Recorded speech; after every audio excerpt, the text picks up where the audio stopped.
ನಿನ್ನೆ ಸತ್ತು ಹೋಗಿದೆ. Yesterday is dead.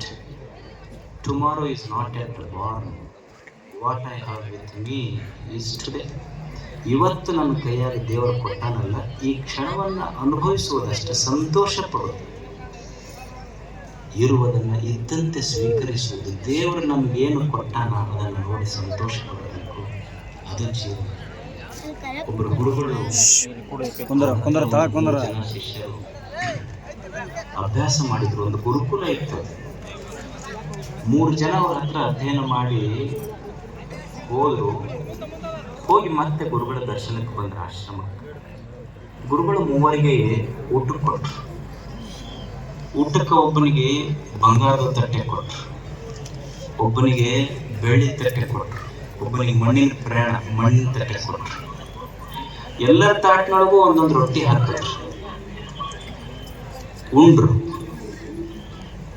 3 ರೊಟ್ಟಿ ನೀಡಿದ್ರು ಗುರುಗಳು. ಒಬ್ಬನಿಗೆ ಬಂಗಾರ ತಟ್ಟೆ, ಒಬ್ಬನಿಗೆ ಬೆಳ್ಳಿ ತಟ್ಟೆ, ಒಬ್ಬನಿಗೆ ಮಣ್ಣಿನ ತಟ್ಟೆ ಕೊಟ್ಟು 3 ಒಂದೊಂದು ರೊಟ್ಟಿ ಹಾಕಿ ಊಟ ಮುಗಿದ ಮೇಲೆ ಮಣ್ಣಿನ ತಟ್ಟೆಯಲ್ಲಿ ಬೆಳ್ಳಿ ತಟ್ಟೆಯಲ್ಲಿ ಉಂಡ ಶಿಷ್ಯರು ಗುರುಗಳಿಗೆ ಬಂದು ಹೇಳಿದ್ರು, ಅಲ್ಲ ನೀವು ಬಹಳ ದೊಡ್ಡವರಂತ ತಿಳ್ಕೊಂಡಿದ್ವಿ ನಾವು, ನಮ್ಮ 3 ಬೇರೆ ಬೇರೆ ತಟ್ಟೆ ಕೊಟ್ರಿ, ಅವನಿಗೆ ಬಂಗಾರ ತಟ್ಟೆ ಕೊಟ್ರಿ, ಅವನಿಗೆ ಬೆಳ್ಳಿ ತಟ್ಟೆ ಕೊಟ್ರಿ, ನನಗೆ ನೋಡಿದ್ರೆ ಬರೀ ಮಣ್ಣಿನ ತಟ್ಟೆ ಕೊಟ್ರಿ ಅಂತ ಶಿಷ್ಯ ಕಂಪ್ಲೇಂಟ್ ಮಾಡ ಗುರುಗಳು. ಅವಾಗ ಗುರು ಹೇಳ್ದ, ನೋಡು, ನಿನಗೆ ಅವನಿಗೆ ಬಂಗಾರದ ತಟ್ಟೆ ಕೊಟ್ಟಿರ್ಬೋದು, ಅವನಿಗೆ ಬೆಳ್ಳಿ ತಟ್ಟೆ ಕೊಟ್ಟಿರ್ಬೋದು, ನಿನಗೆ ಮಣ್ಣಿನ ತಟ್ಟೆ ಕೊಟ್ಟಿರ್ಬೋದು, ನಿನ್ನ ಲಕ್ಷ್ಯ ತಟ್ಟೆಯ ಕಡೆ ಹೋತೆ ಹೊರತು ತಟ್ಟೆಯಲ್ಲಿ ಹಾಕಿದ ರೊಟ್ಟಿ ಒಂದೇ ಅನ್ನುವ ಕಲ್ಪನಾ ನಿನಗೆ ಬರಲಿಲ್ಲ. ಜೀವನದೊಳಗೆ ಒಬ್ಬ ಹೆಚ್ಚಿರ್ಬೋದು, ಒಬ್ಬರಿಗೆ ಕಡಿಮೆ ಇರ್ಬೋದು, ಒಬ್ಬ ಶ್ರೀಮಂತ ಇರ್ಬೋದು, ಒಬ್ಬ ಬಡವಿರ್ಬೋದು, ಒಬ್ಬ ಸುಂದರ ಇರ್ಬೋದು, ಒಬ್ಬ ಕಬ್ಬರಿರ್ಬೋದು. ಆದರೆ ದೇವರು ನಮ್ಮ ತಟ್ಟೆಯಲ್ಲಿ ಸುಂದರವಾದ ಜೀವನವನ್ನು ಹಾಕಿದ್ದಾನೆ. ಈ ಜೀವನವನ್ನು ಏನು ಆಯುಷ್ಯ ಕೊಟ್ಟಾನ ಅವನಿಗೆ ಸಂತೋಷ ಆಗುವಂಗೆ ಬದುಕಿ ಹೋಗುವುದೇ ನಿಜವಾದ ಜಾತ್ರೆ. ಇದು ಜೀವನದ ಉದ್ದೇಶ. ಇಲ್ಲೇನು ಯಾರು ಖಾಯಮಿರಕ್ಕೆ ಬಂದಿಲ್ಲ. 4 ದಿವಸ ಇರ್ತೀವಿ, ಇರಾದ್ರೆ ಚಂದ ಹೊಂದ್ಕೊಂಡು ಎಲ್ಲರೂ ಕೂಡ ಇದ್ದು ಹೊಂದ್ಕೊಂಡು ಹೋಗೋದಷ್ಟೇ. ಕಲಿಯೋದು ಈಗ ಶಾಲ್ಯಾಗ ಕಲಿಸ್ತಾರೆ, ನಿಮ್ಗೆ ವ್ಯಾಕರಣ ಕಲಿಸ್ತಾರೆ. ವ್ಯಾಕರಣದಾಗ ಏನು ಕಲಿಸ್ತಾರೆ ಹೇಳಿ? ಹೊಂದಿಸಿ ಬರೆಯಿರಿ ಅಂತ ಕಲ್ತಿರ ಇಲ್ಲ, ಹೊಂದಿಸಿ ಬರೆಯಿರಿ ಅಂತ ಕಲಿಸ್ತಾರೆ. ಏನು ಕಲಿಸ್ತಾರೆ ಅಂದ್ರೆ, ಇಲ್ಲೊಂದು ಲೈನ್ ಕೊಟ್ಟಿರ್ತಾರೆ, ಅದು ಇಟ್ಟು ಇದು 1 ಇರ್ತೈತಿ, ಆ ಕಡೆ 5ನೇ ನಂಬರ್ ಕೆಳಗೆ ಇಟ್ಟಿರ್ತಾರೆ. ಅಂದ್ರೆ 5ನೇ ನಂಬರ್ ಇಲ್ಲಿ 1ನೇ ನಂಬರ್ ಅಂತಂದ್ರೆ ಅದು ಕೂಡ್ತೈತೆ. ಹೊಂದಿಸಿ ಬರದ್ರ ಅದಕ್ಕೆ ಅರ್ಥ ಬರ್ತೈತಿ, ಹೊಂದ್ಕೊಂಡು ಬದುಕಿದ್ರೆ ಜೀವನಕ್ಕೆ ಅರ್ಥ ಬರ್ತೈತಿ ಅಂತ ಕಲೀಲಿ ಅಂತ ಹೊಂದಿಸಿ ಬರೆಯಲಿ ಕಲಿಸ್ಯಾರ. ಅದಕ್ಕೆ ಜೀವನದಲ್ಲಿ ಕಲ್ಕೊಂತ ಯಾರು ಕೂಡ ದ್ವೇಷ ಕಟ್ಕೊಂಡು ಇನ್ನೊಬ್ಬರಿಗೆ ಟೀಕೆ ಮಾಡಿ ಏನೂ ಕಲಿಯೋದಿಲ್ಲ, ಸಾಧಿಸೋದು ಇಲ್ಲ. ಇರುವಷ್ಟು ದಿವಸ ಸಂತೋಷವಾಗಿ ಇನ್ನೊಬ್ಬರ ಮನಸ್ಸಿಗೆ ನೋವು ಮಾಡದಂಗ ಚಂದ ಕಾಯಕ ಮಾಡ್ಕೊಂತ ಬದುಕೋದೇ ನಿಜವಾದ ಜೀವನದ ಸಾಧನೆ ಅನ್ನುವಂಥ ಮಾತು. ಪ್ರತಿ ಕ್ಷಣ ಏನು ಜೀವನ ಕೊಟ್ಟಾನಲ್ಲ ಅವನನ್ನು ನೆನೆಸಿ ಬದುಕೋದಷ್ಟೇ. ಈಗ ನೀವು ಹಳ್ಳಿ ರೈತರದಿರಿ, ಹಳ್ಳಿ ರೈತರಿಗೆ ಅನುಭವ ಇರ್ತೈತಿ. ಹಳ್ಳಿ ರೈತ ಹೊಲಕ್ಕೆ ಗಳೆ ನೇಗಿಲು ಹೊಡ್ಯಕ್ಕೆ ಹೋಗ್ತಾರೆ.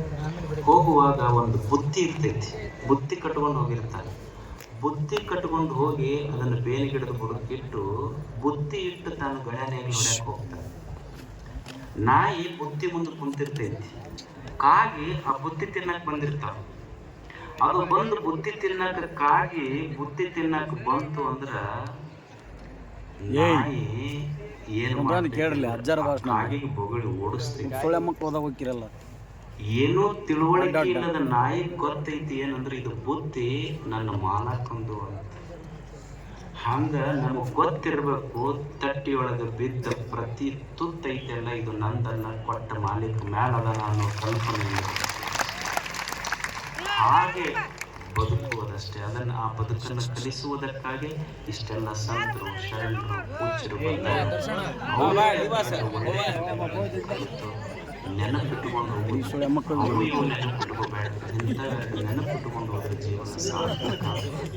ಅದಕ್ಕೆ ಇದೊಂದು ಅದ್ಭುತವಾದ ನಡೀತಾ ಇದೆ. ಅದು ಹೆಂಗೆ ನಡೀತೈತಿ ಅಂತ ನೋಡಿ, ನಾವೆಲ್ಲ ಕುರ್ಚಿ ಮೇಲೆ ಕುಂದ್ರಿಸಿ, ನೀವೆಲ್ಲ ಚಂದ ಇಷ್ಟು ವೇದಿಕೆ ಮೇಲೆ ಚಲೋ ಕಾರ್ಯಕ್ರಮ ನೋಡಕತ್ತೀರಿ. ಆದ್ರೆ ನಾವು ನಾವು ಕುಂತು ಮಾಡಿವಂದ್ರೆ ಜಾತ್ರೆ ಆಗಿಲ್ಲ. ಇಷ್ಟೆಲ್ಲ ಆಗಲಿಕ್ಕೆ ಎಷ್ಟೋ ಕಾರಣದ ಕೈಗಳು. ಇವತ್ತೆಷ್ಟೋ ಜನ ದಾಸೋಹದೊಳಗೆ ಅವ್ರ ಕಾರ್ಯಕ್ರಮಕ್ಕೆ ಬಂದಿಲ್ಲ, ಆದ್ರೆ ನೀವು ಬರ್ತೀರಿ ಅಂತ ತಿಳ್ಕೊಂಡು ನಿಮ್ಗೆ ಅಡುಗೆ ತಯಾರು ಮಾಡಕತ್ತಾರಲ್ಲ, ಅವರು ನಿಜವಾದ ಸೇವೆ ಅವ್ರಿಗೆ ಬರುತ್ತೆ. ಮತ್ತು ಯಾರೋ ಕಟ್ಟಿಗೆ ಒಟ್ಟು ಕೊಟ್ಟಾರ, ರೊಟ್ಟಿ ಕೊಟ್ಟಾರ, ಯಾರ ಹೆಸರು ಗೊತ್ತಿಲ್ಲ, ಹೆಸರಿಲ್ಲದಂಗೆ ಸೇವಾ ಮಾಡ್ಯಾರಲ್ಲ. ಗವಿಸಿದ್ದೇಶ ಹೆಸರಿಲ್ಲದೆ ಸೇವಾ ಮಾಡಿ ಈ ಜಾತ್ರೆಯನ್ನು ನಡೆಸಲಿಕ್ಕೆ ಕಾರಣೀಭೂತರಾದಂಥ ಪ್ರತಿಯೊಂದು ಜೀವಕ್ಕೂ ಗವಿಸಿದ್ದನ ಕೃಪಾ ಸದಾ ಇರಲಿ. ತಾವೆಲ್ಲ ಈಗ ಮದ್ದು ಸುಡೋದು ನಡೀತೈತಿ, ಸಾವಕಾಶವಾಗಿ ಹೋಗ್ರಿ, ಏನೂ ಅವಸರ ಮಾಡಬೇಡ್ರಿ. ನಾ ಬರ್ತೀನಿ, ಯಾಕಂದ್ರೆ ಹಿಡಿಬೇಕು. ಊರಿಗೆ ಹೋಗೋರದಿರಿ, ಟೂ ವೀಲರ್ನವ್ರು ಹೋಗ್ತೀರಿ, ಚಕ್ಡಿಯವ್ರು ಹೋಗ್ತೀರಿ, ಸಮಾಧಾನದಿಂದ. ನನ್ನ ಪ್ರಾರ್ಥನಾದು ಉಳಿದಿದ್ದೇನು ಇಲ್ಲ, ಯಾಕಂದ್ರೆ ನೀವು ಸಂತೋಷವಾಗಿರ್ಬೇಕು. ನಿಮ್ಮ ಮುಖದ ಮೇಲಿನ ಸಂತೋಷವೇ ನಮ್ಮ ಸಂತೋಷ ಅಷ್ಟೆ. ಅದಕ್ಕೆ ಸಮಾಧಾನದಿಂದ ಹೋಗಿ ಪ್ರಸಾದ ಮಾಡಿರಿ, ನಮಗೆಲ್ಲ ಒಳ್ಳೆಯದಾಗಲಿ ಅಂತ ಹಾರೈಸಿ ನಮ್ಮ ಮಾತುಗಳನ್ನು ಬಾಯ್. ನಿನ್ನೊಂದು ಬಾಕಿ ನೀ ಬರಲಿಲ್ಲ ಅಂದ್ರೆ ನಮ್ಮ ಜಾತ್ರೆನೇ ಮುಗಿಯಲ್ಲ. ನನಗಿಂತ ನೀನು ಫ್ಯಾನ್ಸ್ ಯಾರಾದ್ರಿ ಯೂಟ್ಯೂಬ್ನೇ ಅಲ್ಲಿ ಅಜ್ಜರಿಗೆ ಮಾಡ ಒಂದ ತಂದೆ ಇಬ್ಬರಿಗೆ ಹೆಂಗಾಗ್ತಿ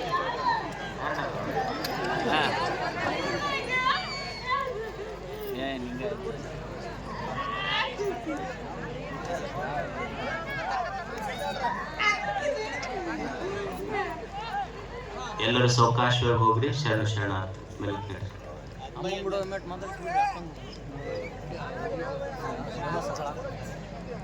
ಇನ್ ಮುಗಿತೆಲ್ಲ ಕಾರ್ಯಕ್ರಮ ಕುಂತ್ರಿ ಒಟ್ಟ ಹೇಳ್ಬಾರ್ದನ್ನ.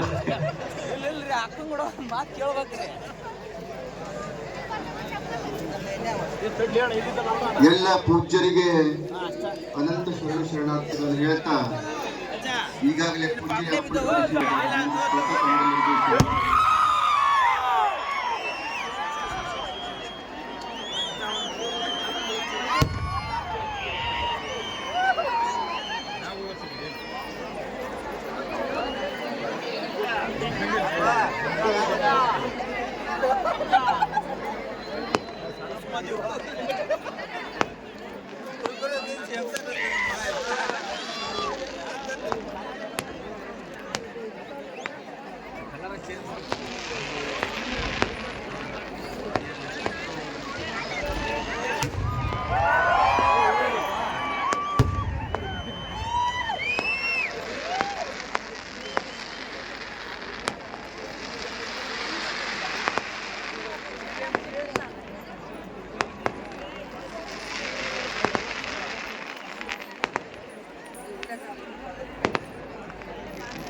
ಅಮೇರಿಕದಿಂದ ಬರ್ತಾವ ಬೇರೆ ಒಂದ ಅಲ್ಲೋ ರಾಜಸ್ಥಾನದ ಆರ್ಡರ್ನ ಕರ್ಕೊಂಬಂದ್ರಂತ ಮತ್ತೆ ಇಲ್ಲೇ ತರ್ತಾರ ನೀನೊಬ್ಬ ಅಲ್ಲಣ್ಣ ಇಲ್ಲೇ ಸಿಗ್ತಾವ ಇದ್ರಾಗ ನಿನ್ನ ಬಿಡ ಅಂತವಲ್ಲ ಅದು ಇಲ್ಲಿ ಲೋಕಲ್ ತ ಮರ್ಯಾದಿರಲ್ಲ ಅದು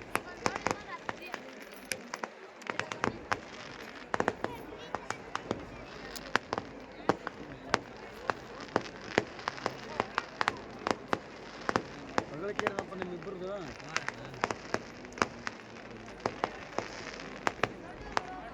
ಬಂದು ನೋಡದ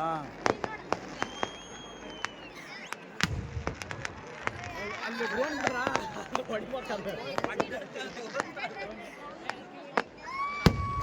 ಜೋಡ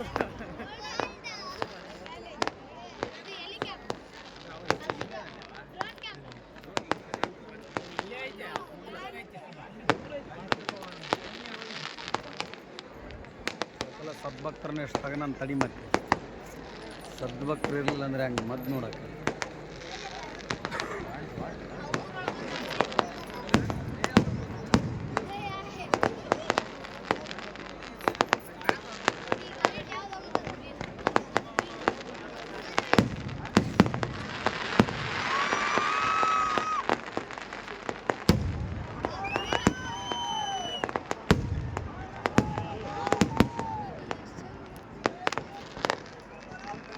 ಇನ್ನೂ ಅಲ್ಟಿಮೇಟ್ ಥರ ಕಾಚ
ಬಿಲ್ಡಿಂಗ್ ಮೇಲೆ ಅದಾವ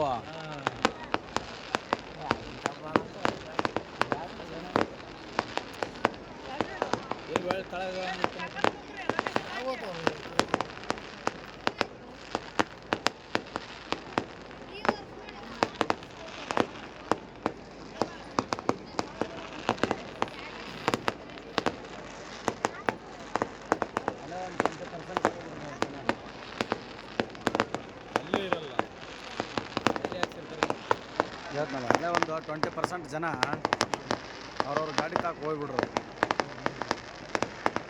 ಯಾಕೆ ಬೇಕಪ್ಪ ಕಾಣಿಸುತ್ತಾಣ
ಆದಾಗ ಆದವು.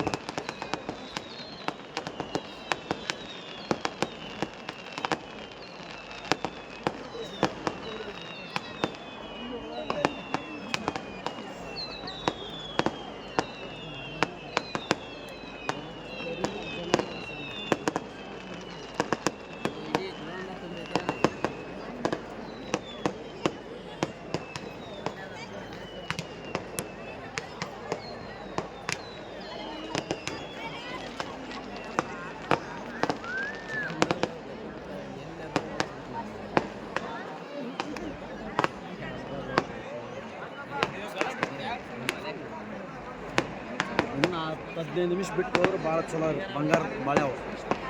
ಇನ್ನು 15 ನಿಮಿಷ ತಡೆದು ಹೋಗ್ಬೇಕು ಇಲ್ಲಿಂದ. ಅಷ್ಟೊಂದು ಜನ ಅಷ್ಟು ಮೇಲೆ ಬಿದ್ದು ಹೋಗೋದು ಏನೈತೆ ಅದ್ರಾಗ?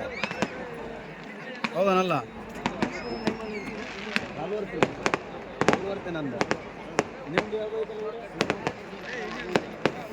ಸುಗೂರು, ಮಣ್ಣೂರು ಸುಗೂರು. ಹೌದು, ಕರೆಕ್ಟ್. ಯಾರ್ಯಾರು ಬಂದು ಹಾಕೋ? ನಾನು ತಾಲೂಕು ಅಧ್ಯಕ್ಷ ಬಿಜೆಪಿ.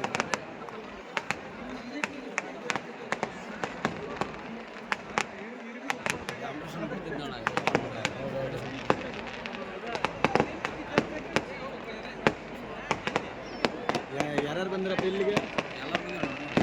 ಜಾತ್ರೆಗೆ ಅಂತಲೇ ಬಂದಿರ? ನಿನ್ನೆನೂ ಬಂದಿರಿ, ಇವತ್ತು ಇಲ್ಲೇ ಇದ್ರೆ ಹೋಗಿಲ್ಲ. ನಿನ್ನ ಬಂದರು ರಿಲೇಷನ್ ಅದ್ರ ನಿಲ್ಲ. ಹಾಂ, ಏನ ತುಂಬ ಕ್ಲೋಸಪ್ಪ ಅವ್ರಿಗೂ ನಿಮಗೆ. ಹೌದಾ? ಯಲಬುರ್ಗ ಇದಕ್ಕೆ ಅದರಲ್ಲ ಈಗ. ಓಕೆ ಓಕೆ ಓಕೆ, ಆಯ್ತಪ್ಪ. ನನಗೆ ಭಾಳ ಕ್ಲೋಸ್ ಅವರು, ತುಂಬ ಕ್ಲೋಸು. ಹೆಂಗೆ ಸರ್? ಅಲ್ಲ ಆಯ್ತು, ಮೋದಿ ಅಂತಾರೆ ಅವ್ರು ನನಗೆ. ಅವರಷ್ಟಲ್ಲ, ತಾಲೂಕಿನಾಗ ಎಲ್ರು ಅಂತಾರೆ. ಹಿಂಗೆ ಸರ್ ಮೋದಿ ಅಂತ ಕವಿ ಅದನ್ನಲ್ಲ, ಗವ್ಯಾಣ ಸಿಕ್ಕಿದ್ನು ಸರ್ ಅಂತ ಇಷ್ಟು ಹೇಳ್ರಿ ಗೊತ್ತಾಗುತ್ತೆ. ಅವ್ರು ತುಂಬ ಕ್ಲೋಸ್.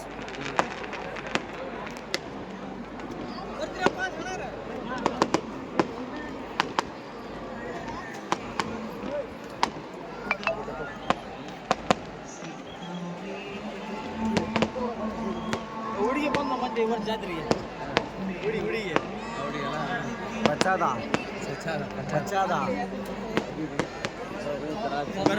ಬರ್ಲಿಕ್ಕೆ ಜಾತ್ರೆ ಆಗಲ್ಲವ ಅಂತ.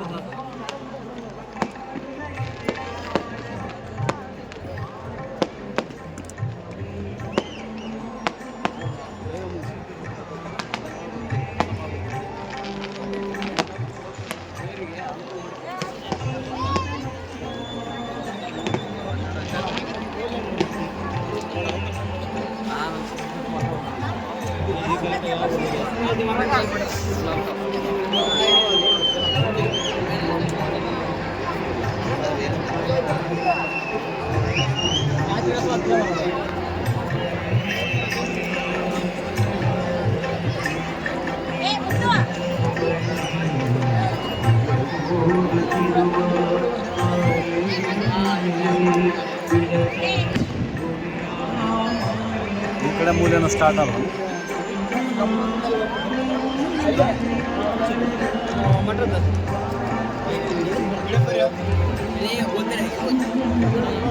ಚಂದ್ರ